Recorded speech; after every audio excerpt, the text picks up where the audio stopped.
Bien le bonjour à chacune et à chacun d'entre vous. Je me considère bien privilégié de pouvoir continuer ce bout de chemin avec vous, ce cheminement que l'on vit pour faire le lien entre la parole de Dieu, mais aussi notre quotidien. Ça fait déjà quelques années que l'on fait ce bout de chemin-là ensemble, dans cette capsule de regard sur la parole. Puis aujourd'hui, bien, en débutant cette année 2025, permettez-moi d'abord de vous souhaiter un très beau début d'année. Que le Seigneur vienne combler votre cœur, qu'il vienne combler vos attentes de cette grande espérance de sa présence, d'un Dieu qui se soucie de ce que nous vivons, d'un Dieu qui s'intéresse à ce que tu vis, particulièrement dans ton quotidien, avec les gens qui sont proches de toi, et d'un Dieu qui veut te révéler cette force qu'il met en toi de pouvoir te relever et de pouvoir poursuivre la route quand tu vis des temps d'épreuve, des temps plus difficiles. Vous savez, l'an dernier, au mois d'octobre, j'ai eu l'occasion d'aller en France pour vivre un pèlerinage. Et j'aimerais faire un lien aujourd'hui avec une rencontre que l'on a fait là-bas.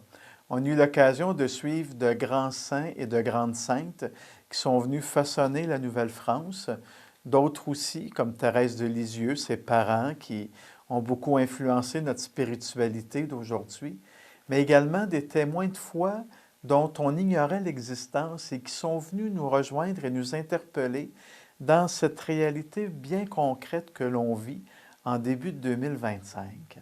Je vais en profiter à travers cette capsule aujourd'hui pour vous emmener dans un petit village qui s'appelle Pontmain. C'est un village qui n'est pas très loin du Mont-Saint-Michel, de la ville de La Flèche, de la ville de Tours également. Donc, ça nous situe en plein cœur de la Normandie, dans le centre de la France, où Marie est apparue à un petit groupe d'enfants. Je me permets de vous lire en quelque sorte le récit de cette apparition qui s'est déroulée dans la nuit du 17 janvier 1871. Le contexte historique à l'époque, c'est que la France est en guerre contre la Prusse et à cette époque-là, beaucoup de jeunes du village s'étaient enrôlés dans l'armée française. Et depuis déjà plusieurs semaines, plusieurs mois, les gens priaient pour leurs jeunes, priaient pour l'armée, priaient pour que la paix revienne dans leur coin de pays, que ce conflit-là se règle. Mais les gens étaient venus à vivre beaucoup de pessimisme et à désespérer finalement de l'intervention de Dieu dans ce conflit. Ce que je trouve particulier, c'est qu'en 2025, on est encore les pieds qui sont bien ancrés dans une réalité qui est la réalité de la guerre, qui est encore bien présente dans notre monde, dans nos sociétés d'aujourd'hui. Il y a des conflits internationaux, il y a des situations de violence qui se vivent un peu partout sur la planète, mais qui se vivent aussi proches de nous autres. On est dans un contexte qui peut nous aussi nous amener à désespérer. Accueillons donc ce récit qui nous est fait de l'apparition de Marie à Pontmain, où dans la nuit du 17 janvier 1871, je nous le rappelle, la neige couvre le village. Deux jeunes garçons, Eugène, qui a 12 ans, et Joseph Bardedette, qui a 10 ans, aident leur père à piler des ajoncs dans une grange. Eugène sort de la grange pour voir le temps à l'extérieur, pour voir la neige. C'est alors qu'il déclare apercevoir, au-dessus de la maison d'en face, une belle dame avec une robe parsemée d'étoiles qui le regarde en souriant, les mains étendues. À ces cris, les villageois accourent et d'autres enfants déclarent aussi voir la belle dame. Ils assurent qu'un ovale bleu avec 4 bougies éteintes est venu entourer la dame. Le curé du village, l'abbé Guérin, organise une veillée de prière autour des enfants. Pendant que l'assistance récite le chapelet et chante le Magnificat, les enfants disent qu'une banderole se déroule en ovale et le toit de la maison, où s'inscrivent lettre après lettre le message de la dame. Mais priez, mes enfants. Dieu vous exaucera en peu de temps. Mon fils se laisse toucher. » Alors que l'assistance prie, les enfants deviennent soudain tristes. Ils expliquent que le visage de la Vierge est devenu triste aussi et qu'une grande croix rouge portant Jésus sanglant est apparue devant elle.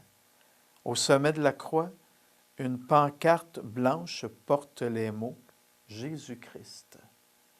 Les enfants expliquent que la dame prend dans ses mains le crucifix et le leur présente, tandis qu'une étoile allume une à une les 4 bougies jusqu'alors éteintes dans l'ovale.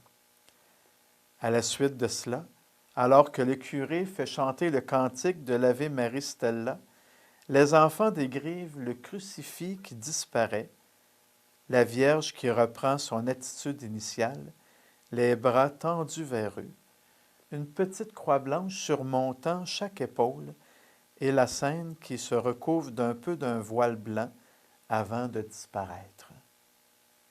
Tout est fini, disent les enfants. Les villageois rentrent alors chez eux. Bien sûr que la guerre s'est continuée. Les Français n'ont pas gagné la guerre contre les Prusses, mais l'espérance était revenue dans le cœur des gens de Pontmain. Cette espérance de se savoir accompagné et surtout d'avoir été mis par Marie en contact avec un Jésus qui se soucie de ce qu'il vivait.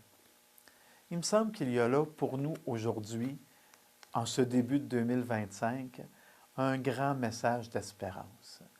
Un message qui vient nous redire que dans nos difficultés personnelles, dans ce que vit notre monde aujourd'hui, dans M. Trump qui sera intronisé comme chef des États-Unis ce mois-ci, etc., dans les situations qui nous bouleversent, qui nous questionnent, qui amènent peut-être des inquiétudes dans notre vécu, Marie vient nous redire, comme elle l'a fait à Noël, en permettant à Jésus de s'incarner à travers elle, elle nous met aujourd'hui en chemin intérieurement pour que Jésus puisse naître dans notre vie.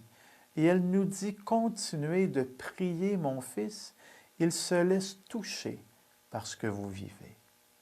Adressons au Seigneur et surtout à Marie, elle qu'on nomme en janvier la mère de l'espérance et la reine de la paix.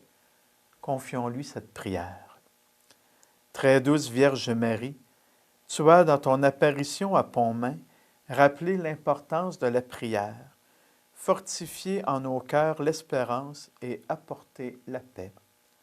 Daigne accueillir favorablement aujourd'hui la prière ardente que nous t'adressons pour que s'établisse dans nos cœurs, dans nos familles, notre nation et dans toutes les nations, la paix, fruit de la justice, de la vérité et de la charité. Augmente en nos âmes le désir de vivre pleinement notre foi, sans aucune compromission, dans toutes les circonstances de notre vie. Aide-nous à toujours comprendre les autres et à les aimer profondément en Dieu. Amen. Et puisque Marie intercède auprès de son Fils, demandons au Seigneur de nous bénir, de faire route avec nous, de reprendre ces très beaux mots du livre de la Bible qu'on appelle les Nombres, au 2e chapitre, puisqu'on y dit que le Seigneur se penche vers toi, qu'il tourne vers toi son visage et qu'il t'apporte la paix.